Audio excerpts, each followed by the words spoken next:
Okay, here we go.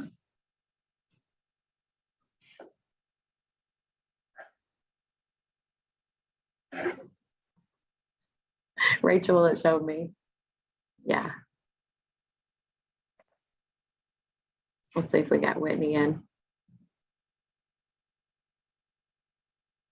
We can talk, it's okay. Okay, welcome. Welcome, everybody. Everybody's still joining for the next couple of minutes, and I'm gonna get started about 1:02. Checking now. If you did just join us, go ahead and put in the comments where you're from, what state.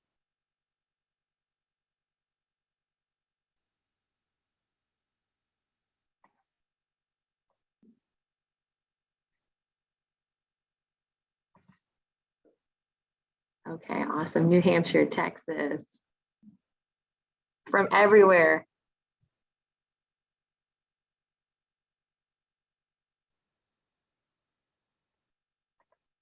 We're so excited to have you guys today on our webinar.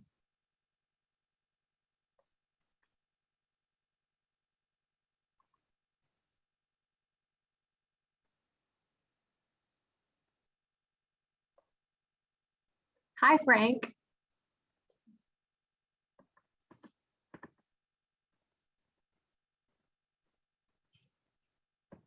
And I hope everybody's having a great week. We are gearing up for our big gala, our biggest fundraiser of the year this Friday. And just in case you don't know, I'm Amanda. What did you say, Tracy?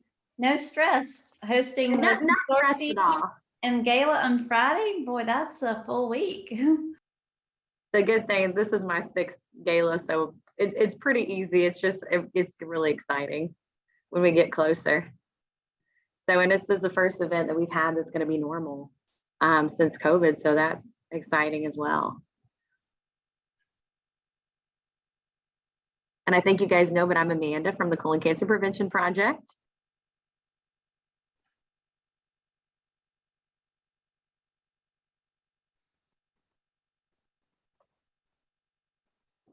University of Virginia here, Mississippi. Hey, Tracy.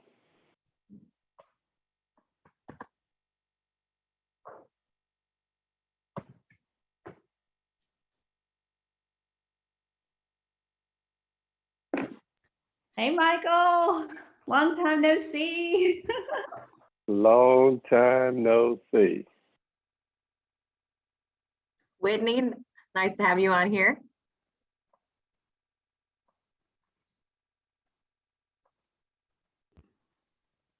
Yeah. Whitney, I think we would rather have been in person, but yes, virtual works. And we'll talk more about that at the end, getting back in person.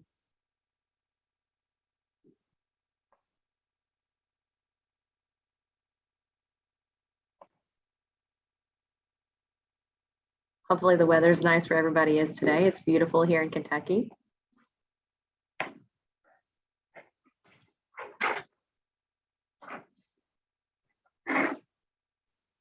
Hi, Mary Ellen. Good to see you today.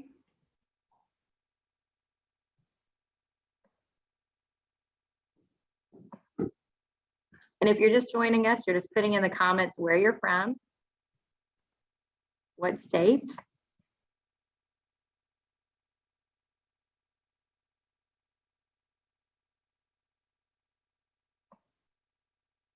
And thank you so much for joining this webinar today. We're excited to have everybody and our amazing panelists.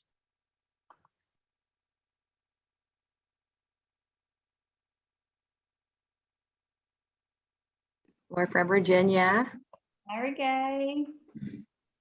North Carolina, Atlanta.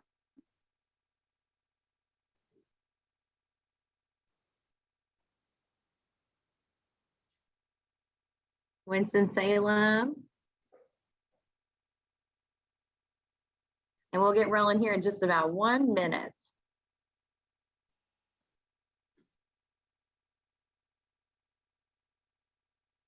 Virginia, Florida. Hi, Florida. I think that you're the first Florida that I see on here.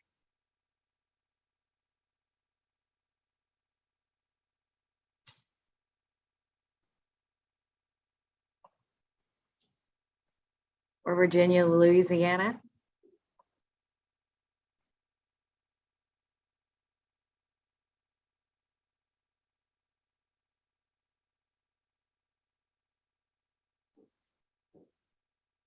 And if you're just now joining, welcome, and make sure you put in the comments what state you're from, and we're going to get started here in just a second.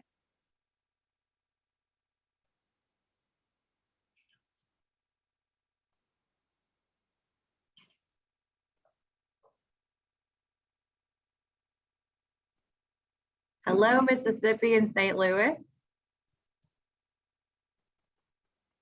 Okay, guys, so it's that time. It's 1:02, and we are going to go ahead and get started. I'm Amanda Smart, the Executive Director of the Colon Cancer Prevention Project, and welcome to our 2021 Southeastern Colorectal Cancer Consortium meeting. We have 5 amazing speakers today: Cynthia Yoshida and Michael Preston from Virginia, Allison Church from Kentucky, Keith Winfrey and Matt Giancola from Louisiana, Tracy Lewis from South Carolina, and Stacey Miller from Texas.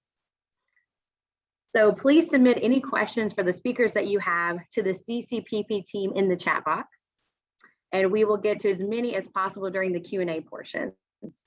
And then I would like to introduce our moderator. He's a colorectal surgeon in Louisville and host of Kentucky Health on KET and Centered on Health in collaboration with Baptist Health on WHAS News Radio 840, Dr. Wayne Tuckson. So I'm going to give it over to Wayne Tuckson. Hi to everyone. It is also my pleasure to welcome everyone to the 2021 Southeastern Colorectal Cancer Consortium meeting. Over the past year and a half, COVID-19 has had a profound impact on healthcare delivery. In fact, many of us are still gauging the effects that it has had on our communities. The COVID-19 dominated our attention. Other illnesses such as colon cancer did not take a vacation. Now that we can see some light at the end of the COVID tunnel, and I will admit that I may be a little bit optimistic and premature about that, come on, Florida, we can return our attention at least towards lessening the mortality rate from colon cancer. Today, we'll be hearing from some of our partner organizations about steps that they are taking to resume screening and ensure that those found to have colon cancer are getting treatment. I again want to remind you, please submit any questions for speakers to the CCP team in the chat box, and we will get to as many as possible during the Q&A portions of the program. Another reminder is that this program will be up on the CCPP website next week for viewing and for downloading. Now to the program. Our first speakers are Dr. Cynthia Yoshida and Dr. Michael Preston, and they will address the current status and activities of the Virginia Colorectal Cancer Roundtable.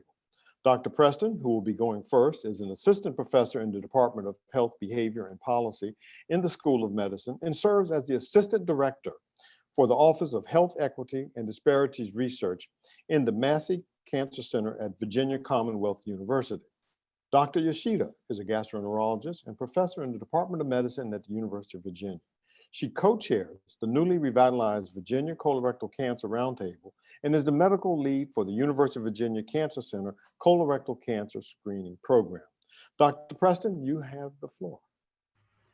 Actually, Wayne, it's Cindy Yoshida, and I'm going to start. I'm sorry, I thought that he was going first. My apologies. No worries. We are we're a team, and we're just going to go together, and I'm going to share my screen here. Thank you. All right, no problem. All right, can everybody see my slides? I hope. Okay. I need to get back to my slides. Okay. So thank you for allowing us some time to share what we're doing in Virginia. We are a new colorectal cancer roundtable. We've only actually been functioning now for about a year. So we're excited to share some of the things that we're doing. So I wanted to tell you a little bit about what the state of colon cancer is in our state. So in Virginia, we are a population of about 8.5 million people. About 2/3 of our population is white, 20% Black, and about 7.8% are Hispanic, lower than many states in the country. We have about 10% of our population who is in poverty with no health insurance. And we are a Medicaid expansion state. So that's been really helpful for us for helping colon cancer screening. So in Virginia, we've had about 3,300 new cases of colorectal cancer in 2018 and about 1,300 colorectal cancer deaths on an annual basis. So if we look at our state, you can see that in men and women, colon cancer happens very similarly to other states, more commonly in men and definitely more commonly in the Black population. And if we look by on the left at the state, by counties, you can see that we have a number of hotspots in our state, predominantly in the Eastern Shore and also in the South, where we see much higher cases of colorectal cancer. So when we look at screening in our state's about 70% of our population that's age eligible is screened currently. But we have a lot of disparity in screening as well, that if we look in our state, Hispanics and Latinos are less screened than other races. And definitely, like many other states, our underinsured or uninsured are definitely much lower, have much lower screening rates as well. Also, if you look at the top right, if you look by county, you can see similarly that in those counties that have much lower screening rates in the lighter blue, that's where we see more of the colon cancer that's also happening as well, similar to many of your other states. So how did we get started as the Virginia Colorectal Cancer Roundtable? Well, the American Cancer Society in Virginia and our our Cancer Action Coalition of Virginia started to have some regional roundtables in 2016 and 2017. These were held in 7 different regions around our state, and it was really, really well received. We had about 300 attendees with many health systems, FQHCs, community organizations, lots and lots of healthcare providers, faith-based groups, and survivors.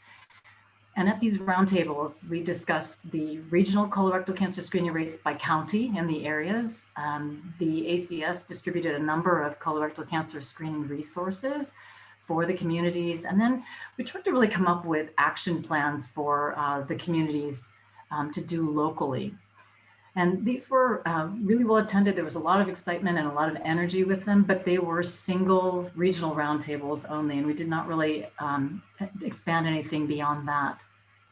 I'll tell you that the real impetus for the Virginia Colorectal Cancer Roundtable came from this meeting. And I have to say that for me to attend this meeting in person, which I miss, in 2019 at Little Rock, it was huge, because I think seeing all of the great things that all of you were doing in your own states and wondering why we didn't have a roundtable in Virginia and wondering what we should do to actually bring this about made me go back to leaders in our state to say, what can we do to make this happen? So right after the meeting, I met again with Lindsay Hauser and Reggae King in our state, and we really started to plan to reestablish or restart a Virginia Colorectal Cancer Roundtable. So in October, we had a survey. We surveyed all the people that attended those regional roundtables and tried to get some interest and some idea about whether people would be interested in starting a roundtable, and to again, re-engage people and to discuss what they were doing in their own communities. So in February, we had a founding partners meeting, and I'll tell you that this is our leadership team. It's Michael, who you'll meet in a couple of minutes from VCU, myself, Reggae King, who is from the American Cancer Society, Lindsay Hauser, who was from CACV, and Lee Jones, who is a stage 4 cancer survivor and a great advocate in our state. So our BCCRT roundtable actually runs under the Cancer Action Coalition of Virginia. So CACV is a main goal, and their main goal is to facilitate statewide collaborations of different organizations to focus on different cancers. And so we are just a part of CACV. So our goals, we started to think about what we wanted to do. We want to facilitate partnerships across our state to reduce the burden of colorectal cancer, to increase screening rates in our state, and to advocate for increased access to screening for all age eligible people within our state. So we have 3 predominant subcommittees. One is Foundation and Education, Clinical Practice, and Advocacy, and several of us lead different of these subcommittees. Our subcommittees have been meeting about every other month,